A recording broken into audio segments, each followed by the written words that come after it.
আখিরাত বোঝেন না, আপনি নামাজ বোঝেন না, আপনি আল্লাহর কোরআন বোঝেন না। কেন বুঝলেন না? আপনি বোঝেন না কোনটা? বাপ, হাত জোর করে অনুরোধ, দিন শিখতেই হবে আপনাকে।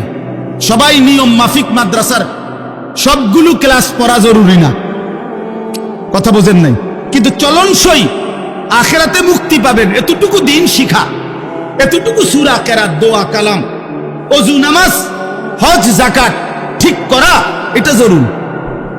এখানে খামখেয়ালি করলে তাহলে আপনি ইউনিভার্সিটি পড়েন, কোনো আপত্তি নেই, একেবারে হিমালয় পর্বতের উচ্চতা পর্যন্ত যুবক, তোমার সার্টিফিকেট হোক, কোনো মানা নাই। তোমার সার্টিফিকেট পৃথিবীর সবচেয়ে বড় সার্টিফিকেট হোক, কোনো মানা নাই।